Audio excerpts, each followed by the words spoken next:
In the eyes of Zeus himself, a mighty battle shall be held this day. Hey, how's it going? And welcome back to another battle on Total War Rome 2. Today we have a glorious 4 vs 4 as the forces of Macedon, Rome and Egypt go up against the city-states of Greece. We have Massalia, well, which aren't a city-state of Greece, but we do have Athens and Sparta who have come together, put aside their differences to go ahead and secure their land. And we also are playing on this really cool map that actually has the Temple of Zeus right here as well, which I thought was pretty awesome. So it's almost as if Zeus is watching over this battle.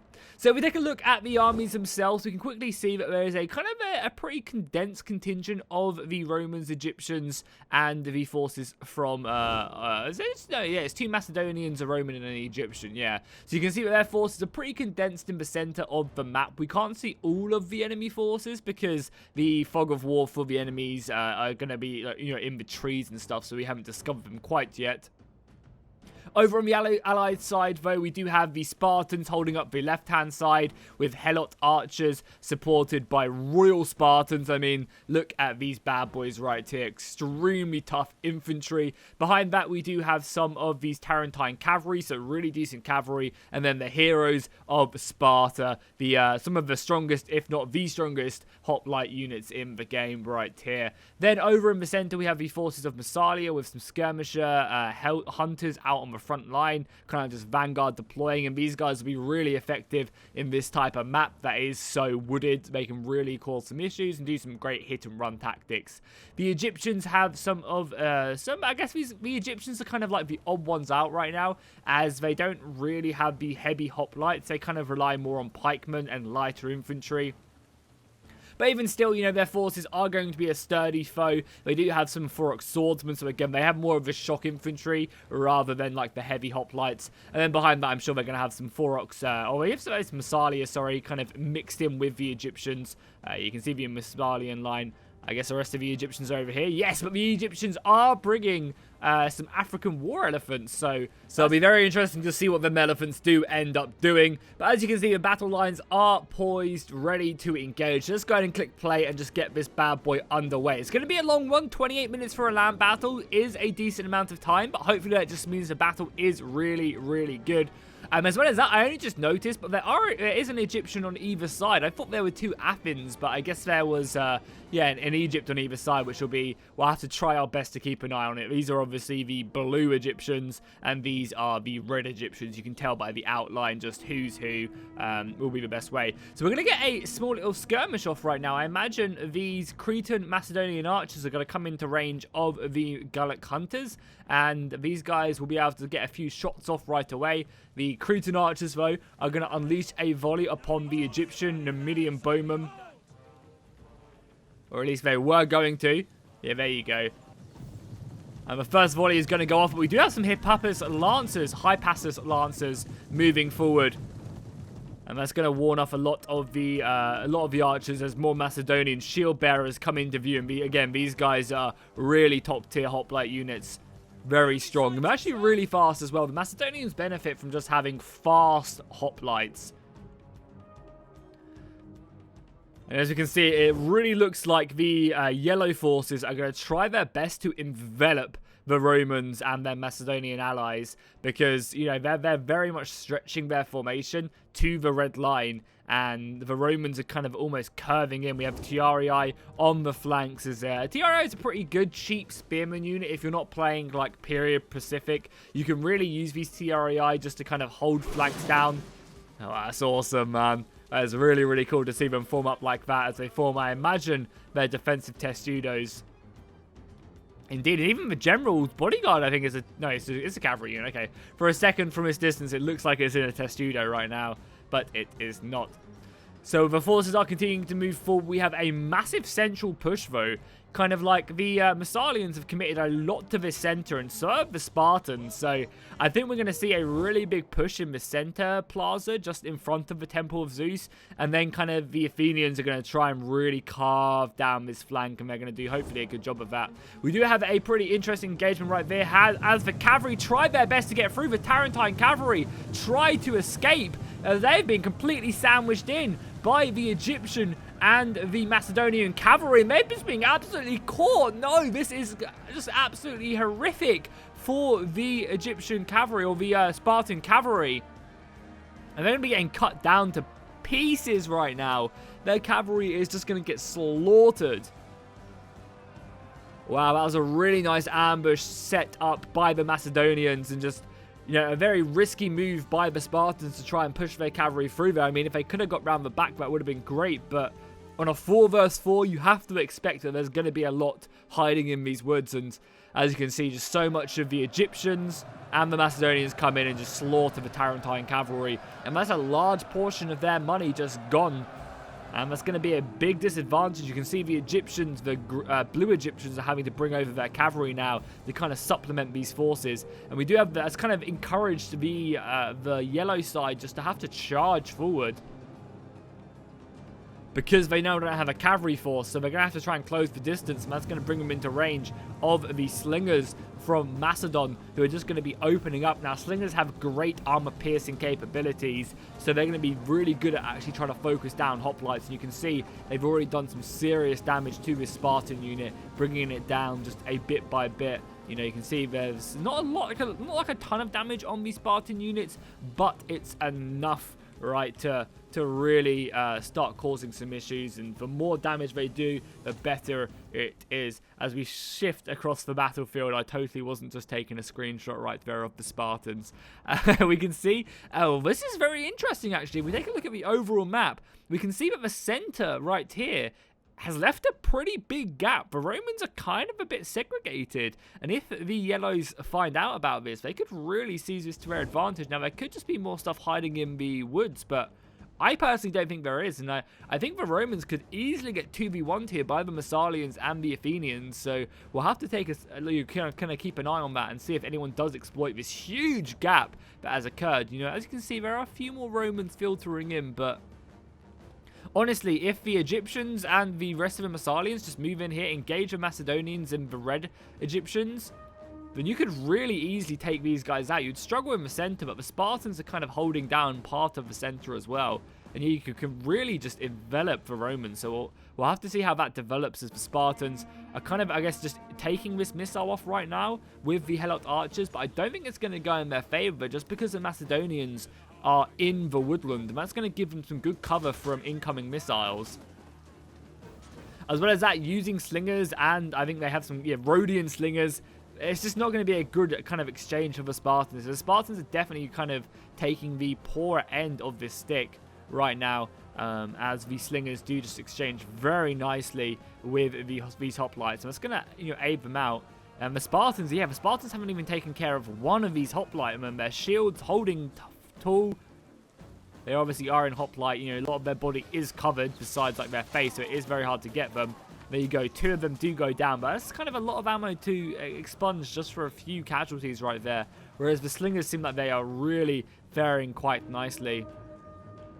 Wow, we actually have some of these axemen being broken by the missile fire, the kind of consolidated missile fire. The Assyrian archers also being broken right now. And yeah, as we said, this 2v1 is really going off. And the Macedonians don't look like they're sending anything. So the quicker this goes down, the better, really. Companion cavalry. So the Macedonians have shifted some cavalry over to this flank. But yeah, I feel like the Romans are going to be really, really struggling right now. Also, sorry guys, I know it's very woody. But unfortunately in Rome 2, there's no way to get rid of the woodland from like looking up here. So you guys are going to just have to try and understand what's going on. I'll try my best to keep on going to the map so you can see a bit more. But yeah, there's no like space button to get rid of the tree foliage and stuff like that. Unlike in Attila and I think in Warhammer for sure. But here we go, some hoplite on hoplite combat as both sides move forward. Spartans versus Macedonians. Who can claim this one? I mean, the Macedonians have their cavalry, and they are immediately going to be moving in and trying to send back the Egyptian cavalry and take kind of more of that cavalry advantage going on. The battle lines have now clashed all down as the forces just kind of get closer and closer. The Romans are also engaging against the Massalians, and the Massalians have brought a decent portion of these Massalian spears. And I love the way with the Massalian roster, how they have just like a mix of barbarian and Greek. It's like a really nice hybrid roster. Romans are once again going to come into these 4x swordsmen, as well as try and surround the hoplites, which is a good plan indeed. The Athenians have also come charging in, and really, Massalia just need to hold the Romans in place and allow the rest of these Athenians to come crushing in. It seems like the cavalry engagement is also going down as the Hypasus go against the companion cavalry. And I'm not sure who's winning this. It seems like the Athenians are taking the advantage just because they've got support from the slingers and the other infantry. Oh, wow. Yeah, the Romans are doing a great job at killing the Massalians. Their units aren't kind of formed up as well, and the sheer numbers are really crushing in and doing some crazy damage. You need the Athenians to turn up here ASAP. I mean, they are taking advantage and enveloping against the Tiarii and also the rest of the Praetorian Guard that are in the center here. See the Athenians fighting bravely. But yeah, they just need to get numbers in here, I think, to crush the Romans, as they really do have the number advantage. How are the Spartans faring? The Spartans look like they're doing a decent job. I don't know. It seems like they are winning quite a few of these flanks just with the sheer amount of men they have. Yeah, a lot of these Macedonian swordsmen are breaking up against the pikemen and the other units. We also have the heroes of Sparta moving in as well.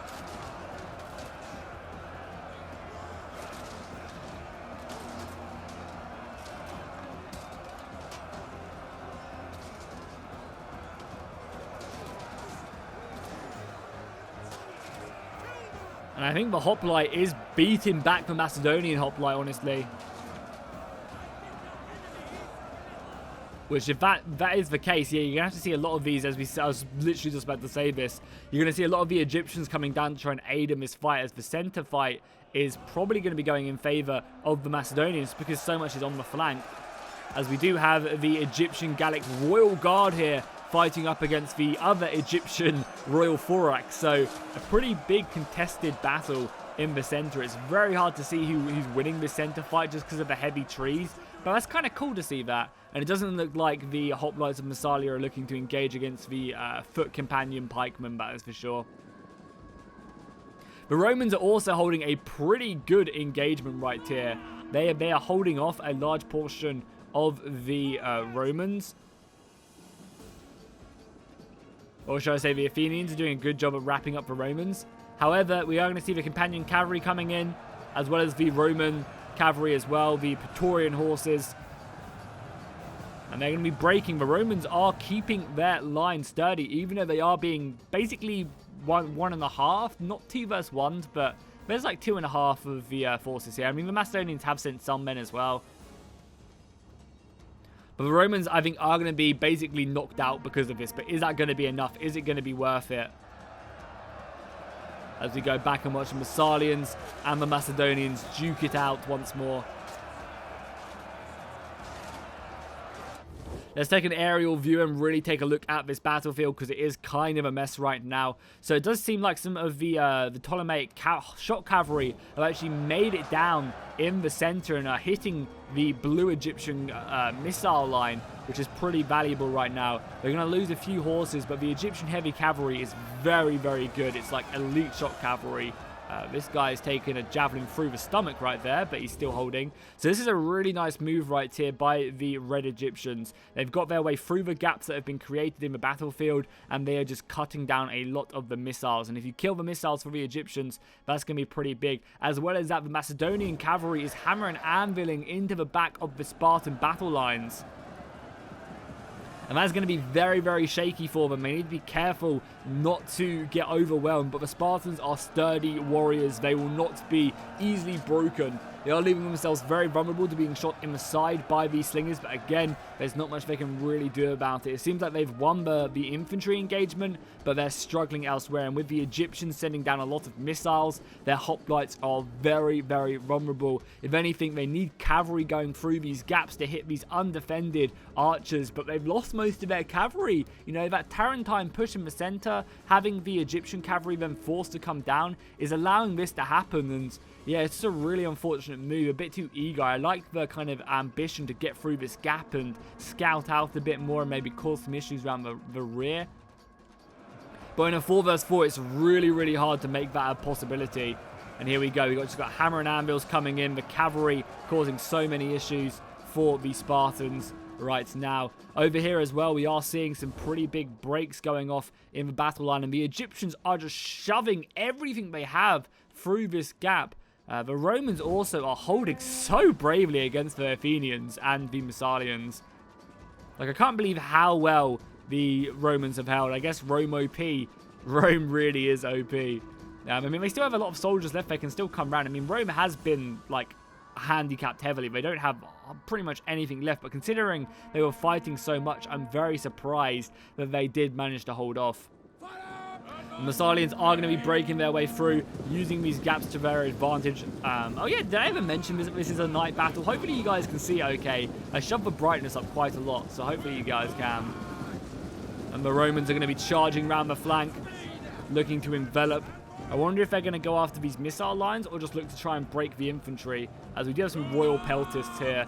Some great infantry. I mean, even though they're called peltists, they're still very deadly.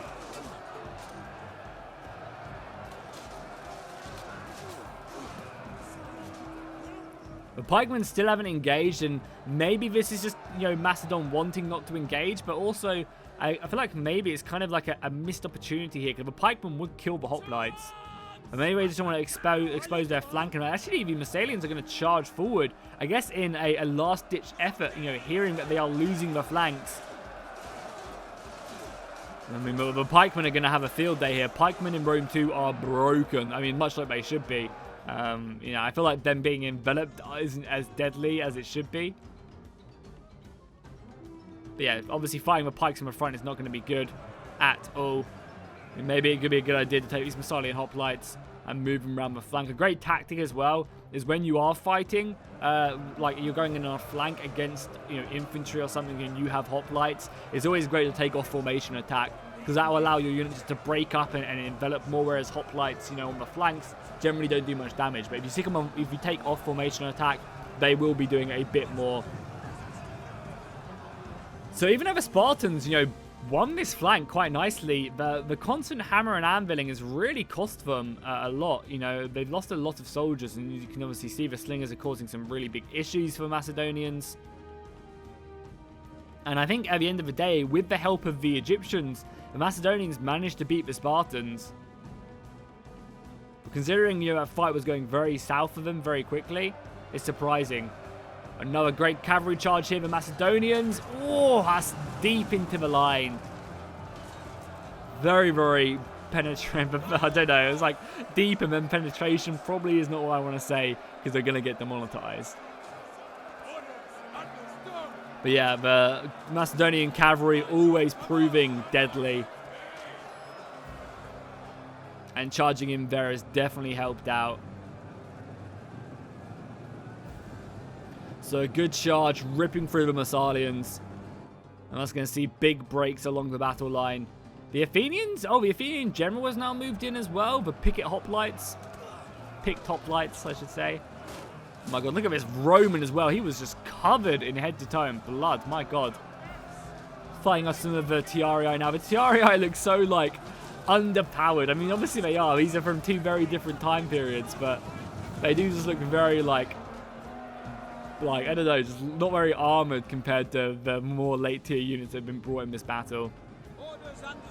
And wow, the Massalians are being completely enveloped. Obviously, these pikemen slaughtered the hoplites. You can see there's not even a contest right there. The pikemen just doing so much damage. And I think the battle, you know, even if there's 12 minutes left, it's really winding down. I guess there is a lot of yellows on the right side against the Romans. Yeah, the Romans, I guess, have lost. But that's to be expected considering how much was left. And even Roman general moving in right now. And I guess it's just going to be up to the center fight. I mean, yeah, these dudes will obviously rally and move more down towards the Macedonian front.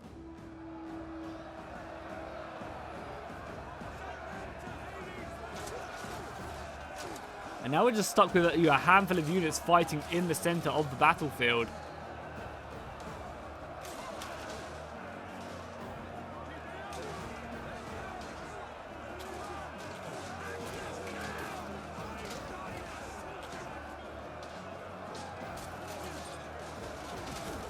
I also imagine we are seeing, yeah, more Macedonians making their way forward. We have what the companion cavalry right here, waiting for opportunities to come in. I think we have a small engagement as well with the remnants of the Spartans as well, as they're just like facing off between one another, which is kind of funny.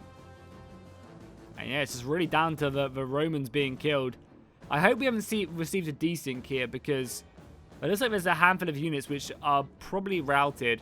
Normally what happens in these Rome 2 desyncs is these units are just dead, and that's why they're not moving. I think that's generally the case. Like these have just been killed, but they just stayed on the battlefield. So just kind of ignore the unit standing still. This is probably what we are left with right now. And as you can see, that is not a lot left. Really just this kind of consolidated power of forces. The Massalians try bravely, but I think the Macedonians, with the support of the Romans and the Egyptians, have taken this battle. We'll speed ahead to see, you know, if stuff does develop. The Spartans are putting up a final stand right now as the Macedonian and Egyptian pikemen surround them from every front. We do have a small contingent of Massalian forces making their way down south, so these units obviously didn't desync. They were just a bit delayed or something, I guess. I imagine all of this has desynced though, so just ignore this part of the battlefield. I'd be very surprised if the Athenian player just went AFK or something. But yeah, this is a pretty interesting battle right now, because we have kind of like, I guess, a handful of Egyptian units still remaining down here. But we have a lot of these other Massalian infantry making their way down here. I doubt they'll be here in time to save the Spartans. Also, why do the Spartans always end up getting enveloped? Literally, like every battle we watch, it's a Spartan last stand, and they've been enveloped by just the enemy forces. It's never like the Spartans doing the envelopment. But I imagine what will happen now is the Spartans will break, and that will just cause the end. They've also got some of these Numidian bowmen as well, picking them off. Pikes going into their back as well, which I'm sure will spell disaster. Some of the Spartans, the heroes of Spartans, have made their way through the pike line, but yeah, it's going to be all she wrote, unfortunately. So this is a pretty cool battle. It's nice that it was in nighttime. I really like that there was the statue of Zeus right here. You can actually see him looking very cool. Unfortunately, there was a bit of a desync, but I don't think it affected the battle too much, honestly. I think it was pretty clear who's going to win this battle, especially if we end up with some cavalry charges. Looks like they're going to come in and just finish off these bowmen as well. Breaking them will probably be enough to, yeah, rout the Spartans. That's not something you get to see or hear too often, so yeah, you got cavalry coming in as well. Just everyone going to just move their way in. The Massalians are very close just to mass breaking as well. So GG indeed. We'll stick around though and take a look here. You can see the rest of the Massalian army is just broken now. And that is going to be the battle. A close defeat, unfortunately, but a very, very cool one nonetheless. And yeah, unfortunately, I don't think we get to see the end of the battle screen, unfortunately. But hopefully you guys enjoyed that battle. Apologies for the desync. I do run a few graphics mods, so it is bound to happen here and there. But majority of the time, it's nothing too telling, and it doesn't affect the battle too much. So hopefully you guys enjoyed this one. If you did, be sure to drop a like and a comment down below, and I'll see you guys in the next one.